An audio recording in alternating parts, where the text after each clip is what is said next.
Sometimes you find lost Louisiana in a wrong turn. You have to go halfway around the town square in Opelousas to enjoy the old parish bank and trust. In Tallulah, we swerved onto Bear Creek Road. It turned out to be the right turn. What was once lost now is found. There's a rundown hunting camp on a back road in Madison Parish. The high porch is long gone, but the wooden overhangs and rusted roof have kept the elements at bay for nearly a century. This is the lodge of the Bear Lake Club, an old-style hunting association from the last century.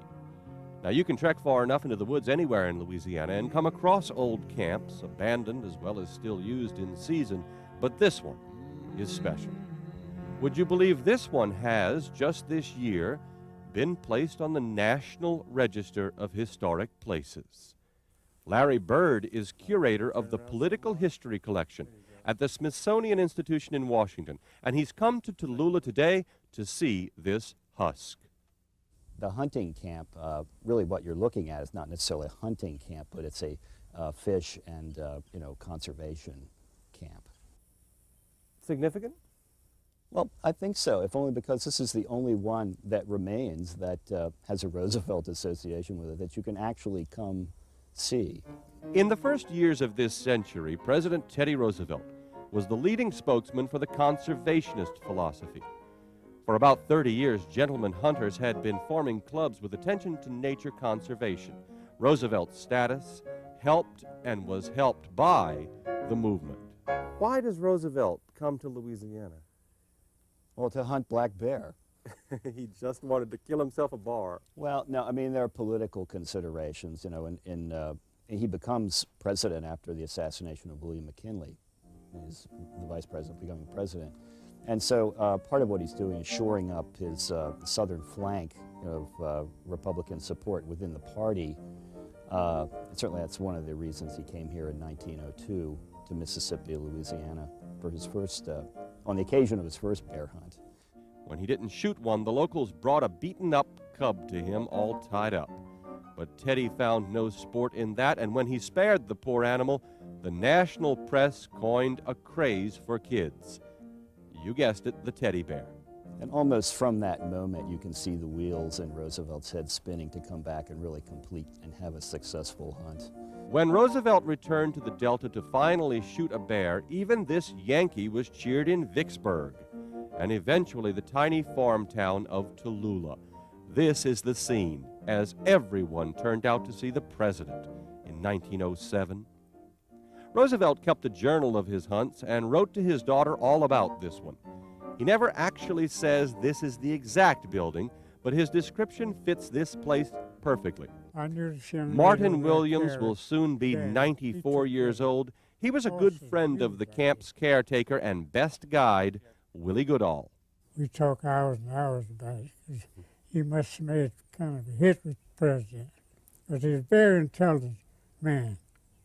Used good language, no curse, no bad language. He's a black man? Oh, yeah. Okay. Your friend, Mr. Goodall, the guide with Teddy Roosevelt, what did he tell you about? Oh, one of the nicest men he's ever been around. And he made friends with him. I think he talked with him more than the black folks, because he had a conversation. And you could tell the president some things, he'd make him laugh. That's what they like about it. And he was that kind of man. Mm-hmm. And he was a good, sharp shooter. So they practiced like out here before they go hunting. It's taken a lot of dedicated attention, phone calls, and pleadings by Tallulah resident Marilyn Bedgood to get the camp listed on the National Register. She's called the press many times to come out and do a story, yet doesn't want to be in the spotlight. Told me she had a Roosevelt bear camp. You seldom get calls like that, or have an opportunity to come see what you've looked at in photographs and what other people have just thought perhaps didn't exist. So for you, there is a thrill in Right. seeing this. Right. And Well, it's the real thing. You don't have to recreate it. It's very much here, and you can see what it looked like in your head from Roosevelt's own writings and the way he described it. On the steep, bold bank of the bayou, the Tensas River area, and It's the real thing. And what are the stories you heard of what a caretaker at this camp did? What did he do every day? Well, you had several people doing different things. You had one man, this boy in Washington, Cooks. He took care of pumps and water and things like that. Then you had his wife took care of cooking for, like, you know, the fellas taking care of the wards. I mean, the mules and horses, and just doing with the camp, scouting it, go ahead and get the snakes out, things of that nature. The attention, everyone around here agrees, should be focused on preserving this landmark. A little piece of political history you wouldn't know much about if people around here weren't so proud of it. And so happy to recall one hunt, one time, such an exciting time, so long ago.